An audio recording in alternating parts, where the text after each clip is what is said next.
Dear student, আশা করি তোমরা সবাই ভালো আছো। অন্বেষ একাডেমি ইউটিউব চ্যানেল থেকে সবাইকে আন্তরিকভাবে শুভেচ্ছা ও অভিনন্দন জানাই। শুরু করছি আমাদের আজকের ক্লাস।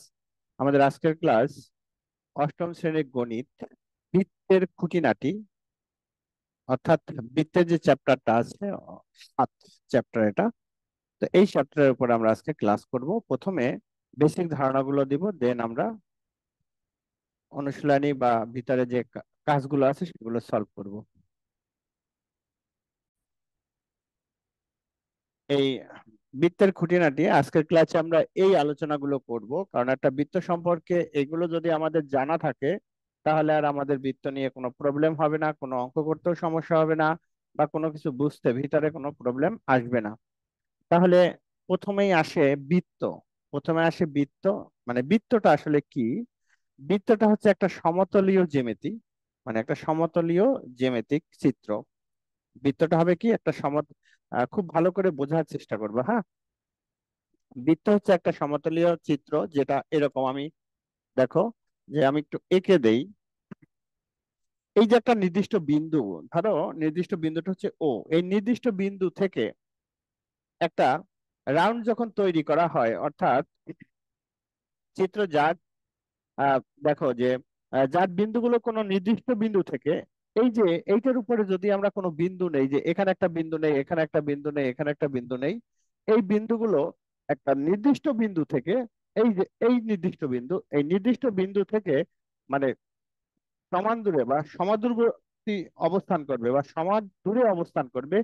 আর এই নির্দিষ্ট যে বিন্দু থেকে সমাদূরবর্তী মানে সমদূরত্ব বজায় রেখে যে সার্কেলটা তৈরি করা হয়, বজায় রেখে কোনো বিন্দুতে যে আবদ্ধ হয়, দেখো এটা একটা পুরো বিন্দুগুলো কি একটা আবদ্ধ হয়ে গেছে। এই আবদ্ধটাই হচ্ছে একটা বৃত্ত। তাহলে আমরা এই যে বৃত্তের পরে আমরা এখানে জানবো বৃত্তের ব্যাস, জ্যা ও পরিধি। বৃত্তের ব্যাস, বৃত্তের ব্যাস জানলে ব্যাসার্ধ আসবে। বৃত্তের ব্যাসের সাথে ব্যাসার্ধের সম্পর্ক। বৃত্তের, দেখো বৃত্তের ব্যাস, ব্যাস সম্পর্কে জানতে হবে, বৃত্তের ব্যাসার্ধ সম্পর্কেও জানতে হবে, হ্যাঁ। ব্যাসার্ধ। আচ্ছা, তাহলে বৃত্তের ব্যাস কি? কেন্দ্র থেকে পরিধি পর্যন্ত, দেখো, বা কেন্দ্র, বৃত্তের কেন্দ্রগামী সরল রেখাকে ব্যাস বলে। বৃত্তের কেন্দ্রগামী সরল রেখাকে কি বলা হয়? ব্যাস বলা হয়। লিখে রাখবা, লেখা লাগবে স্যার এগুলো। না স্যার, এগুলো তো আগে থেকেই আচ্ছা, মুখস্থ হ্যাঁ, হয়ে তাহলে আছে। আমি একবার বলে দিই, কেন্দ্রগামী সরলরেখাকে ব্যাস বলে।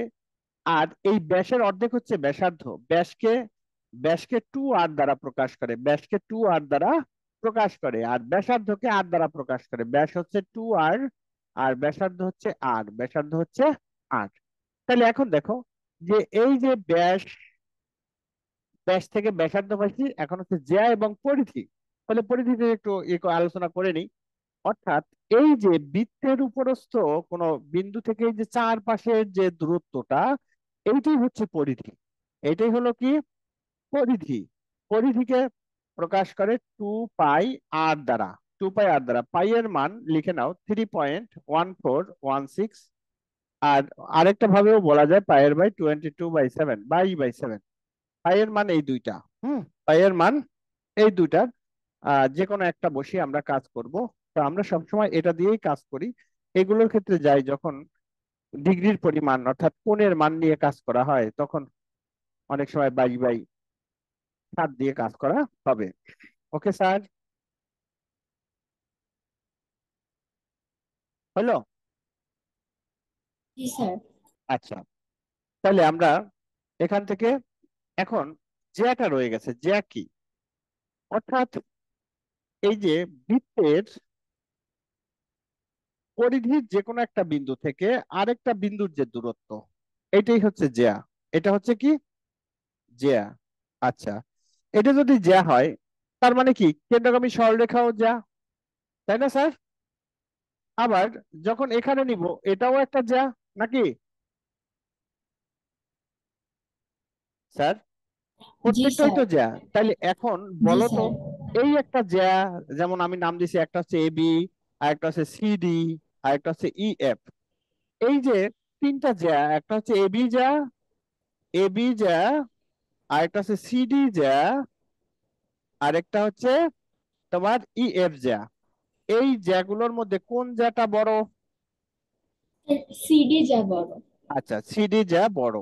অর্থাৎ খুব গুরুত্বপূর্ণ একটা প্রশ্ন, পরীক্ষায় আসে এডমিশনে, বৃত্তের বৃহত্তর জ্যা কি? তখন তুমি উত্তরে ব্যাস। লিখবা হ্যাঁ, কেন্দ্রগামী সরল রেখাই হচ্ছে বৃহত্তম জ্যা। এটা বলবা, কেন্দ্রগামী সরল রেখা বৃহত্তর জ্যা। ক্লিয়ার?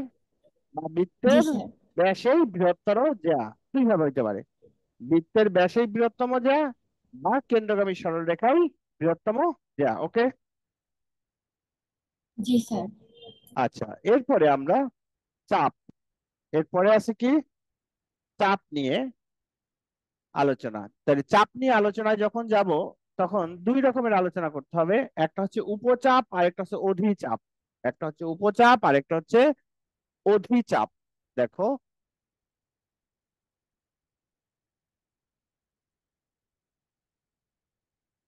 যখন আমরা চাপ নিয়ে আলোচনা করব, তখন একটা হচ্ছে উপচাপ আর একটা হচ্ছে অধিচাপ। তাহলে দেখো, এই একটা বৃত্ত। হুম। এখন আমি এখানে একটা বিন্দু দিলাম, এখানে একটা বিন্দু দিলাম, একটা নাম দেই। এই এই বিন্দুটা দেই এ, এইটা দেই বি। আবার এখানে যদি একটা দেই, এখানে একটা দিলাম, এখানে একটা দিলাম, এটা দিলাম সি, এটা দিলাম ডি। এবার লক্ষ্য করো, এখান থেকে এইটুকু, এই একটা চাপ, আর এখান থেকে এই ডি পর্যন্ত অর্থাৎ সিডি, সিডি একটা চাপ, আর এবি একটা চাপ। তাই না স্যার? দুইটা চাপ কি, এই এবি একটা চাপ আর সিডি একটা চাপ, নাকি স্যার? জি স্যার।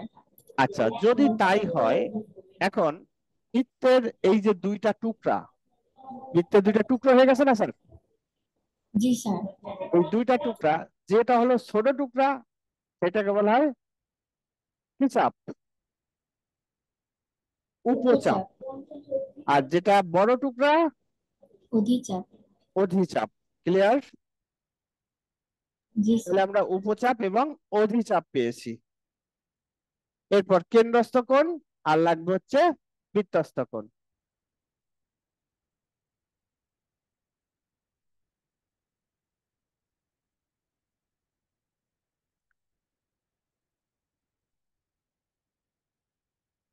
একটা বৃত্ত নিলাম, এখান থেকে এই একটা টান দেই, এই একটা দিলাম, এখানে নাম দাও এ, সি, এটা দিলাম বি।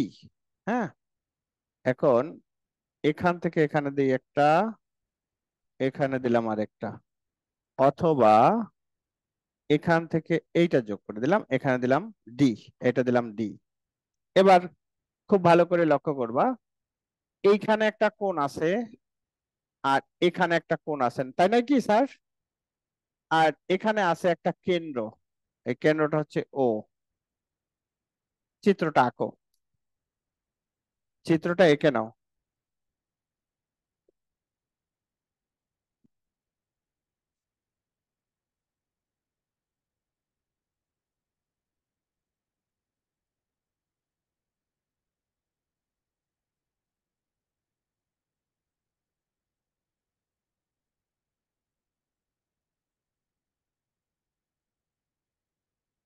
চিত্রটা এঁকে বৃত্তস্থ কোণ আর হচ্ছে কেন্দ্রস্থ কোণ সংজ্ঞা দুইটা লিখতে হবে।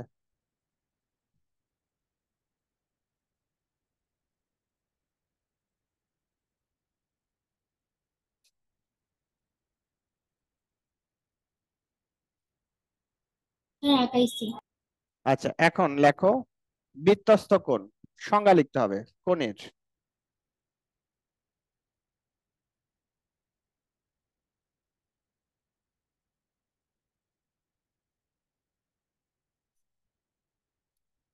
প্রথমে লেখো বৃত্তস্থ কোণ।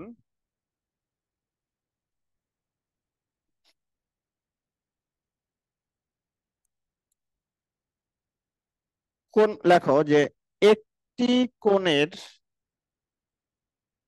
একটি কোণের শীর্ষবিন্দু একটি কোণের শীর্ষবিন্দু কোন বৃত্তের একটি কোণের শীর্ষবিন্দু কোন বৃত্তের একটি বিন্দু হলে কোন বৃত্তের একটি বিন্দু হলে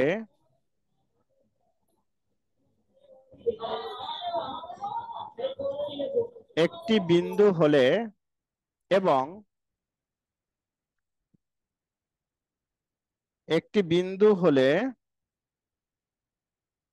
এবং কোনটি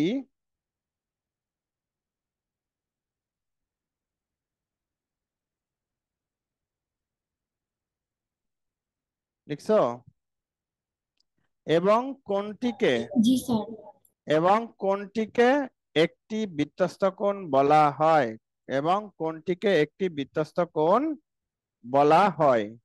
তাহলে এইটার ক্ষেত্রে দেখো, এইটা হচ্ছে বৃত্তস্থ কোণ। এখানে লেখো এ সি বি বৃত্তস্থ কোণ, বৃত্তস্থ কোণ, এসিবি বৃত্তস্থ কোণ। স্যার সংজ্ঞাটা আরেকবার বলবেন একটু? হ্যাঁ, হ্যাঁ বলবো। এসিবি বৃত্তস্থ কোণ কিসের উপরে? এ ডি বি চাপের উপরে, চাপের উপর। আচ্ছা, আবার লেখো তাহলে। লেখো একটি কোণ একটি কোণের শীর্ষবিন্দু একটি কোণের শীর্ষবিন্দু জি স্যার কোন বুঝছি। বৃত্তের একটি বিন্দু হলে জি স্যার। এবং কোণটিকে একটি বৃত্তস্থ কোণ বলা হয়। কোণটিকে একটা বৃত্তস্থ কোণ বলা হয়। জি স্যার জি। আচ্ছা, এবার বুঝাই দিচ্ছি যে এখানে প্রথমে বলা হয়েছে একটি কোণের শীর্ষবিন্দু। তাইলে দেখো, এই যে যখন এই কোণটা হলো এসিবি কোণ, কোণটা যখন এসিবি, দেখো কোণটা যখন এসিবি তখন এইটা শীর্ষবিন্দু সি, তাই না? জি তাহলে স্যার। এই কোণটা যখন বৃত্তস্থ কোণ হয়েছে তখন এর একটা চাপ থাকতে হবে। সেই চাপটা কি? তখন চাপ হচ্ছে এডি, এডিবি চাপ। এই যে এডিবি চাপের উপর দণ্ডায়মান কথাটা হয়, কিসের মান? দণ্ডায়মান। এডিবি দণ্ডায়মান মানে এইটার উপর নির্ভর করে এইটা হইছে বৃত্তস্থ কোণ। ক্লিয়ার? জি স্যার। আচ্ছা, তাহলে বৃত্তস্থ কোণ পাইছি, এখন লাগবে কি আমার? একটা কেন্দ্রস্থ কোণ লাগবে, তাই না? আচ্ছা, তাহলে এখন দেখো, এই যে আমি যদি এখন এইটা আর এটা যোগ করি, যোগ করতে পারি না? তাইলে এই কোণটা আছে এখানে, একই দিকে যে কোণ থাকে কেন্দ্রের, এখানে একটা কোণ আছে আর এখানে উপরের দিকে একটা কোণ আছে, তাই না? দুইটা কোণ আছে না স্যার? জি স্যার। এই নিচের কোণটা হচ্ছে কেন্দ্রস্থ কোণ হবে। নিচের কোণটা হবে কি কোণ? কেন্দ্রস্থ কোণ। দিকটা ঠিক রাখবা যে এইটা আছে এদিকে, তাই এইটার পরে এই কোণটা হচ্ছে কেন্দ্রস্থ কোণ, উপরেরটা না কিন্তু, মনে থাকবে। জি স্যার। আচ্ছা, তাহলে লেখো কেন্দ্রস্থ কোণ। একটি কোণের শীর্ষবিন্দু কোন বৃত্তের কেন্দ্রে অবস্থিত হলে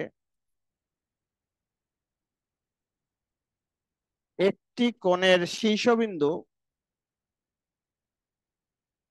একটি কোণের শীর্ষবিন্দু কোন বৃত্তের কেন্দ্রে অবস্থিত হলে কোন বৃত্তের কেন্দ্রে অবস্থিত হলে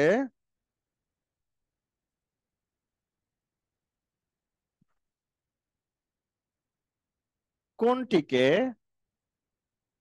ওই বৃত্তের বৃত্তস্থ কোণ, ওই বৃত্তের কেন্দ্রস্থ কোণ বলা হয়। ওই বৃত্তের কেন্দ্রস্থ কোণ বলা হয়।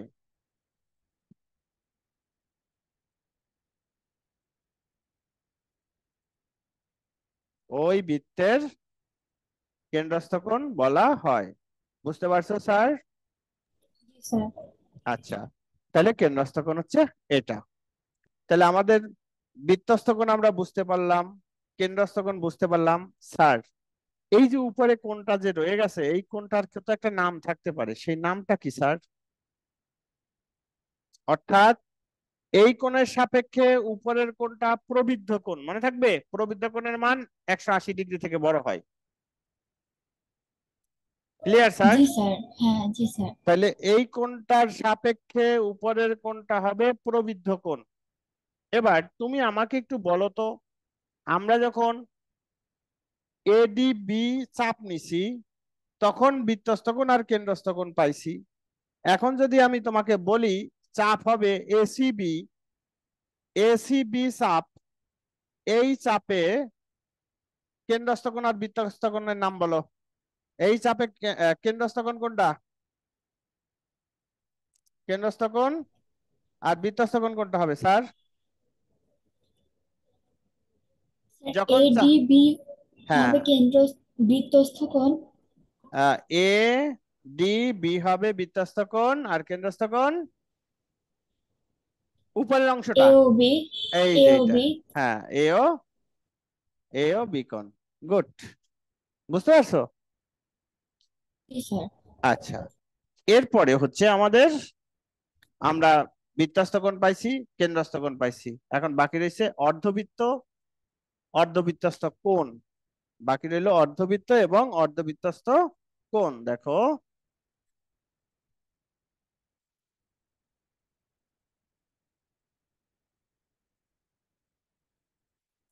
অর্ধবৃত্ত মানে কি? বৃত্তের অর্ধেক। তাহলে ধরো আমি এই একটা বৃত্ত আঁকলাম, ওকে স্যার। এখন এইটাকে যদি আমি এইভাবে কেন্দ্র বরাবর, এটা হচ্ছে ব্যাস এ, নাম দেবো কি স্যার? এসি দিলাম, এই পাশে দিলাম বি, এ পাশে এখানে একটা দিলাম ডি বা ই, একটা দিল দাও, ওকে স্যার। এবার এইটাকে যদি আমি অর্ধেক করে ফেলি স্যার, এই বৃত্তটাকে আমরা যদি অর্ধেক করে ফেলি, হ্যাঁ, আলাদা আলাদা করে ফেলবো। এটাকে ভাগ করে দিলাম, এটাকে ভাগ করে দিলাম। তাহলে এখন দেখো, এই ইয়েটা কি হইলো? অর্ধেক অর্ধেক হয়ে গেল না স্যার? এটা হচ্ছে অর্ধবৃত্ত। Clear sir? এটাও অর্ধবৃত্ত, বুঝছেন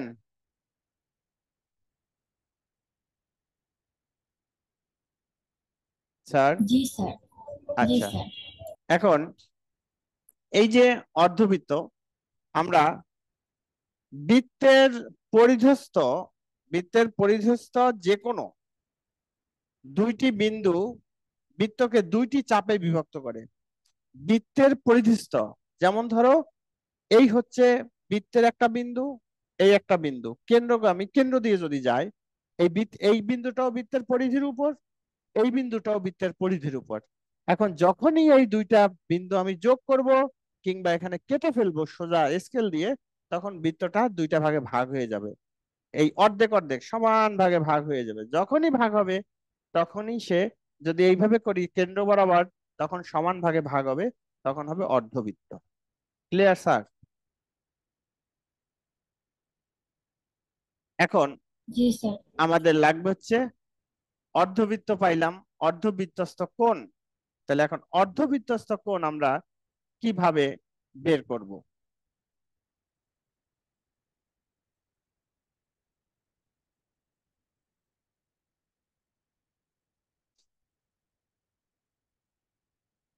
অর্ধবৃত্তস্থ কোণ,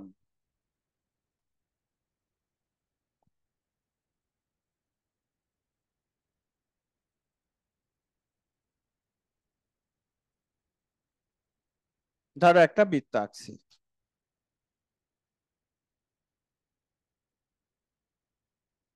ওকে। এখানে একটা বিন্দু নিলাম সি, এটা যোগ করো আর এটা যোগ করো, এখানে নাম দাও এ বি, আর এখানে দাও ও।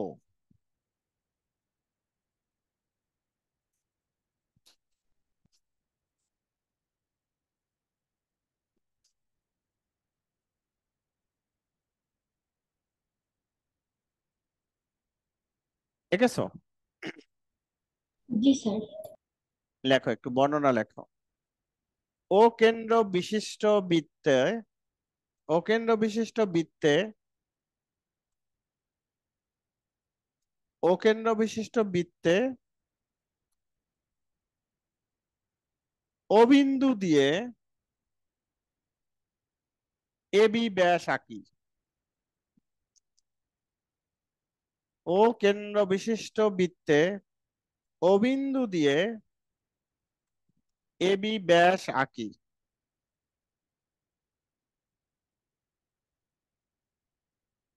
জি স্যার, দেখেছি। ব্যাস বৃত্তটিকে, ব্যাস, এই ব্যাসটা, ব্যাস বৃত্তটিকে সমান দুটি অংশে,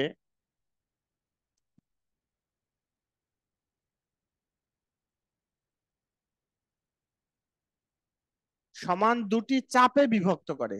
লেখো, সমান দুটি চাপে বিভক্ত করে। কারণ তখন এই পাশে একটা চাপ হয়েছে, ও পাশে একটা চাপ হয়েছে। সমান দুটি চাপে বিভক্ত করে।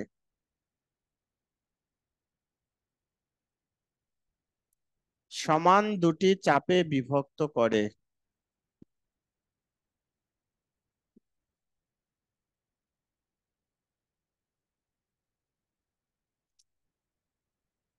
বিভক্ত করে। ওকে। স্যার। এরপর লেখো, যে কোনো একটি বৃত্তচাপের উপর,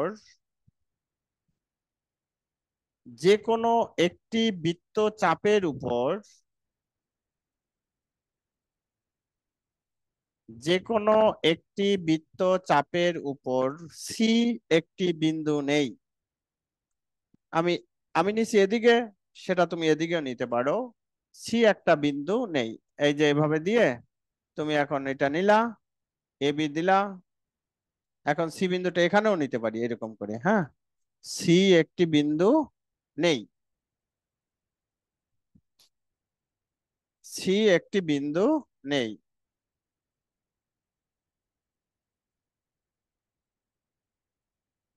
জি স্যার। তাহলে এসি বিআই অর্ধবৃত্তস্থ কোণ। এসি বি, এসি বিআই অর্ধবৃত্তস্থ কোণ।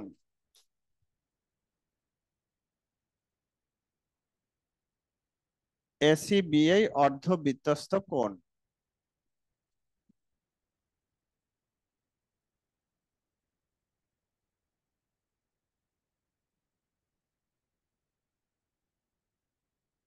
Okay sir.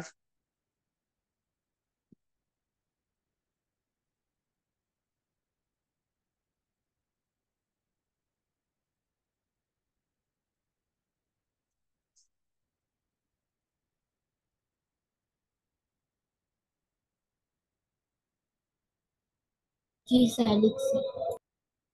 এরপর হচ্ছে বৃত্তস্থ ও বৃত্তস্থ চতুর্ভুজ। এটা হয়ে গেল। এখন বৃত্তস্থ বৃত্তস্থ চতুর্ভুজ। বৃত্তস্থ চতুর্ভুজ বললে বৃত্তের মধ্যে চতুর্ভুজ আঁকতে হবে। এই ধরো একটা বৃত্ত, এখন তুমি একটা চতুর্ভুজের মধ্যে আঁকো তোমার ইচ্ছা মতো। একটা চতুর্ভুজ এভাবে এঁকে নাও। তাহলে এ বি সি ডি, এটা তো অবশ্যই একটা কেন্দ্র আছে। এটা হচ্ছে বৃত্তস্থ চতুর্ভুজ।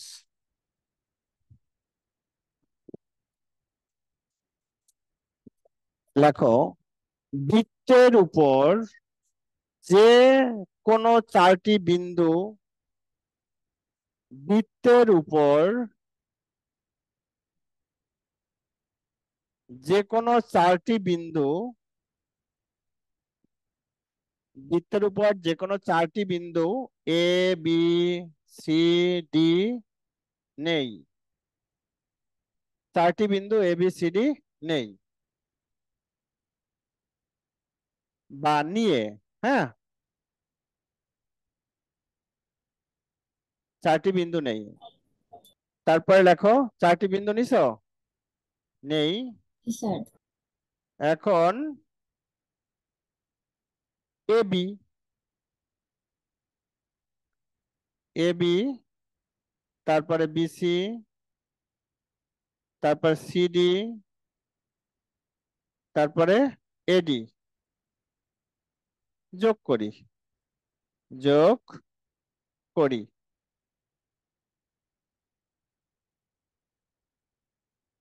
তাহলে এ বি সি ডি এই বৃত্তস্থ চতুর্ভুজ, এ বি সি ডি বৃত্তস্থ চতুর্ভুজ।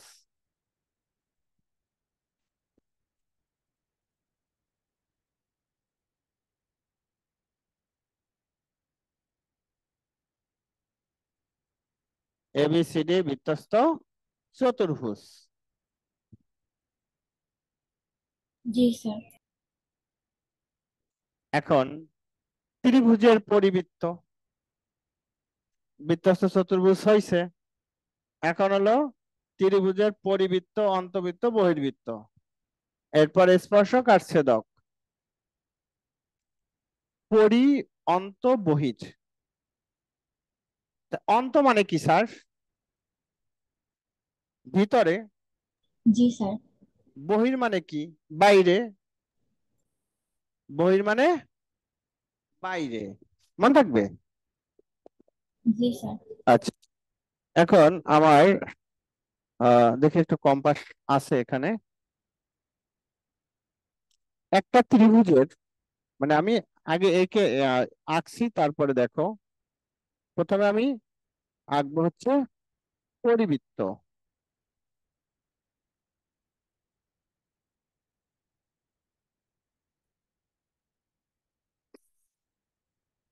ধরো আমি এখানে একটা বৃত্ত এঁকে দিচ্ছি তোমাকে।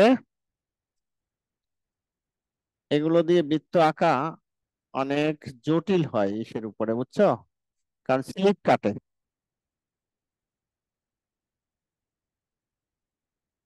আচ্ছা, এই হলো একটা বৃত্ত আমি এখানে এঁকে নিলাম। আমি হাত দিয়ে আঁকি স্যার, এটা হাত দিয়ে আঁকলে বোঝানো সম্ভব, অসম্ভব কিছুই নাই।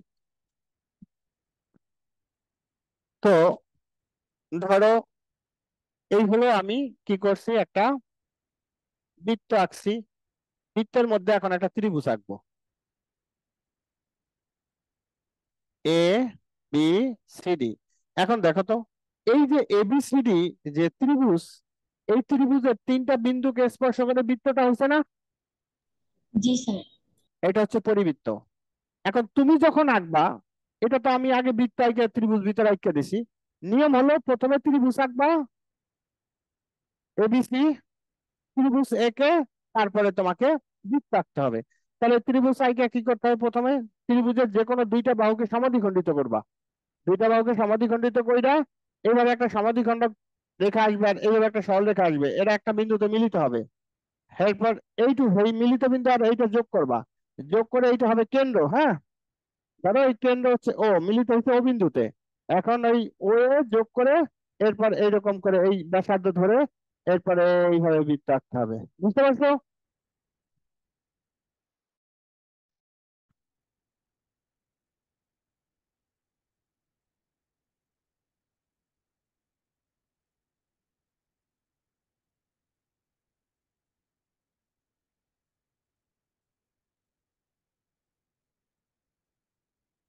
নেটের সমস্যা হয়েছিল বাবা। হয়েছে স্যার?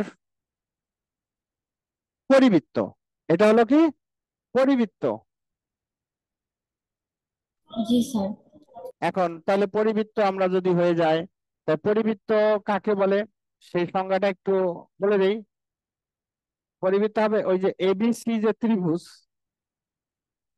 এবিসি ত্রিভুজের, লক্ষ্য করো যে এই A B, A B C ত্রিভুজের শীর্ষবিন্দু বৃত্তের উপরে আছে, ত্রিভুজের শীর্ষবিন্দু বৃত্তের উপরে আছে। এই শীর্ষবিন্দু তিনটা, শীর্ষবিন্দু তিনটা দিয়ে যখন আমি কোনো সার্কেল তৈরি করব, তখন সেটাই হয় হচ্ছে পরিবৃত্ত। এখন অন্ত, অন্ত মানে কি? ভিতরে। বৃত্তটা হবে ত্রিভুজের ভিতরে, বৃত্তটা হবে কোথায়? ত্রিভুজের ভিতরে দেখো কিভাবে অন্তবৃত্ত হয়। বৃত্ত হবে ত্রিভুজের ভিতরে, আমি জাস্ট তোমাকে ফিগারটা দেখাই দিচ্ছি, আঁকাটাও শিখতে হবে। এই যে যেমন ধরো আমি আঁকলাম, এই একটা বৃত্ত এঁকে নিলাম।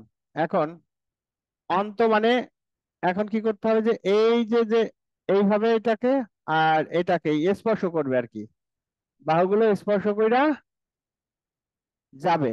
এইটাই হচ্ছে অন্তবৃত্ত, এটাই হলো অন্তবৃত্ত। বুঝতে পারছো? এটা হলো কেন্দ্র। এখন এটা কিভাবে আঁকবো? ত্রিভুজ এঁকে তারপরে তো করতে হবে, ত্রিভুজ এঁকে তারপরে করতে হবে। সেই ক্ষেত্রে তোমার এই যে এবিসি ত্রিভুজ, এই কোণ, এই কোণটাকে সমাদ্বিখণ্ডিত করবা, এই কোণটাকেও সমাদ্বিখণ্ডিত করবা, এই কোণকেও সমাদ্বিখণ্ডিত করবা। বুঝতে পারছো? এই সমাদ্বিখণ্ডক গুলো একটা বিন্দুতে মিলিত হবে, মিলিত বিন্দু হচ্ছে ও। এই বিন্দু থেকে যে কোনো বাহুর উপর লম্ব আঁকবা, এটা থেকে এরকম ব্যাসার্ধ, মানে বৃত্তচাপ নিয়া, হুম, মানে কিসের উপর? এই বাহুর উপর এখানে একটা বৃত্তচাপ, এখানে একটা বৃত্তচাপ নিবা, এটাকে কেন্দ্র করে এভাবে একটা বৃত্তচাপ, এটাকে কেন্দ্র করে এভাবে একটা বৃত্তচাপ, এইভাবে তুমি একটা লম্ব আঁকবা।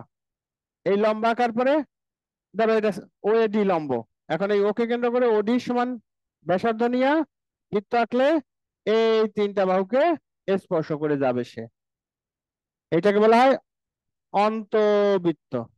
বুঝতে পারছেন স্যার?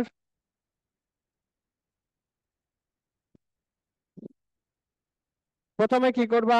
একটা ত্রিভুজ নিবা, ত্রিভুজ নিয়ে যে কোনো দুইটা কোণকে সমদ্বিখণ্ডিত করবা। এরা পরস্পর একটা বিন্দুতে, ও বিন্দুতে মিলিত হবে। ও থেকে সেটা হোক বিসি বাহু, হোক এবি, হোক এসি, যে কোনো বাহুর উপরে লম্ব আঁকবা, বা এই বাহুর লম্ব সমদ্বিখণ্ডক আঁকবা। তারপরে এটাকে ওডি যোগ করবা।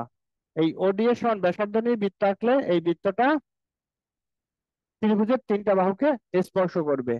এইটাই হচ্ছে আমাদের অন্তবৃত্ত। বহির্বৃত্ত মানে হচ্ছে বৃত্তটা হবে ত্রিভুজের বাইরে, বহির্বৃত্ত মানে বৃত্তটা হবে ত্রিভুজের বাইরে।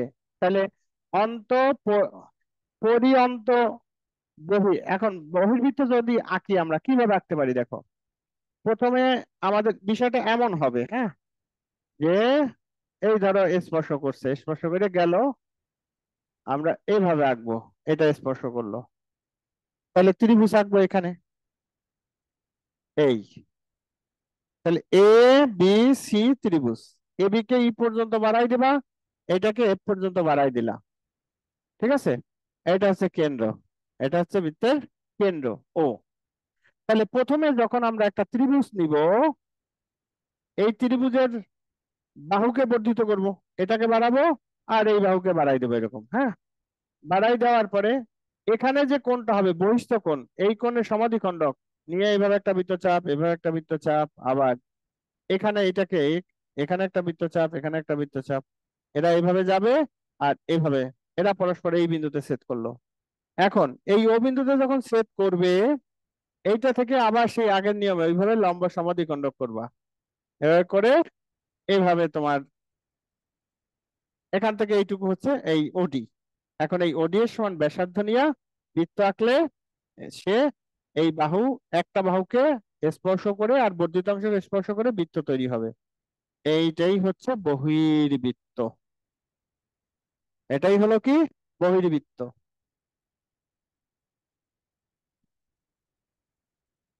বুঝতে পারছো বাবা?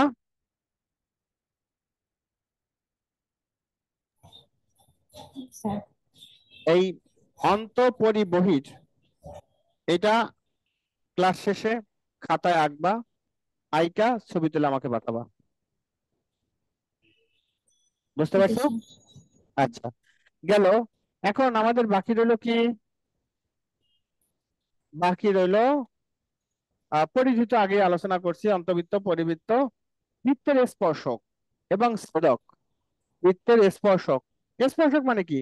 মানে বৃত্তকে স্পর্শ করবে, মানে বৃত্তকে স্পর্শ করবে। দেখো বৃত্তর স্পর্শক কিভাবে হয়। যেমন ধরো এই একটা বৃত্ত, এখন একটা সরল রেখা এভাবে দিলাম, হ্যাঁ, তাহলে এই বৃত্তকে একটা বিন্দুতে স্পর্শ করছে, এ বি সি। তাহলে এই অকেন্দ্র বিশিষ্ট বৃত্তকে স্পর্শ করছে কি? সি বিন্দু। এখানে একটা কথা মনে রাখবা, বৃত্তের স্পর্শক বৃত্তকে একটা বিন্দুতে স্পর্শ করবে, একাধিক বিন্দুতে নয়। মনে রাখবে, বৃত্তের স্পর্শক বৃত্তকে একটি বিন্দুতে ছেদ করবে। Okay sir? জি স্যার। আচ্ছা, আর যেমন এটা পাইলাম। এখন যদি আরেকটা কি আছে, স্পর্শক আর ছেদক। এখন দেখো, ছেদক এই হলো একটা বৃত্ত। এখন যদি আমি এইভাবে একটা টান দেই, এই অকেন্দ্র বিশিষ্ট বৃত্ত, তাহলে এ বি ছেদক। এখন এই বৃত্ত এ বি, সরি, এ বিন্দুতে আর বি বিন্দুতে ছেদ করছে, করছে না? তাহলে একটা ছেদক একটা বৃত্তকে দুইটা বিন্দুতে ছেদ, মানে ছেদ করে, দুইটা বিন্দুতে ছেদ করে। মনে থাকবে, বৃত্তের একটি জি স্যার। ছেদক বৃত্তকে দুইটা বিন্দুতে ছেদ করে, বৃত্তকে দুইটা বিন্দুতে ছেদ করে। মনে থাকবে? আচ্ছা, এরপর হচ্ছে জি স্যার। বৃত্তচাপের দৈর্ঘ্য নির্ণয়ের সূত্র। বৃত্তচাপের দৈর্ঘ্য নির্ণয়ের সূত্র আমাদের লাগবে, আর বৃত্তকলার ক্ষেত্রফল লাগবে। বৃত্তচাপের দৈর্ঘ্য নির্ণয়ের সূত্র এবং বৃত্তকলার ক্ষেত্রফল লাগবে। তাহলে বৃত্তচাপের দৈর্ঘ্য নির্ণয়ের সূত্র লিখে নাও। বৃত্তচাপের দৈর্ঘ্য নির্ণয়ের সূত্র হচ্ছে থিটা বাই 360। দৈর্ঘ্য নির্ণয়ের সূত্র হচ্ছে থিটা বাই 360। লেখো, থিটা, বৃত্তচাপের দৈর্ঘ্য theta by 360, 2 pi r into আর একটু টু লিখে দিলে পাই ভালো হয়। আর থিটা বাই 360, 2 পাই আর। এটা হচ্ছে বৃত্তচাপের দৈর্ঘ্য নির্ণয়ের সূত্র। বৃত্তচাপের দৈর্ঘ্য নির্ণয়ের সূত্র।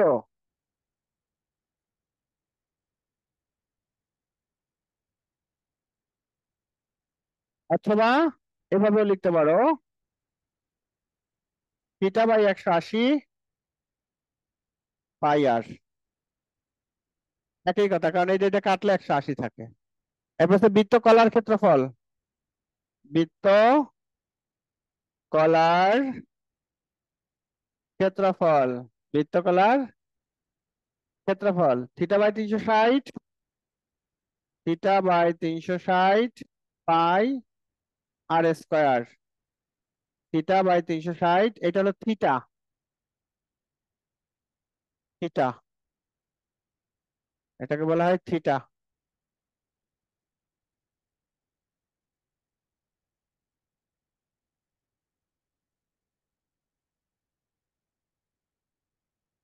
জি স্যার, লিখে এই যে দিলাম। আজকে আমরা যা পড়লাম, এর প্রত্যেকটা জিনিস খুব ভালো করে মুখস্থ করে মনে রাখবা, কারণ বৃত্ত থেকে প্রশ্ন আসবেই, প্রতি বছর আসে, 1 নম্বর বা 2 নম্বর, যেটাই আসে আসবে।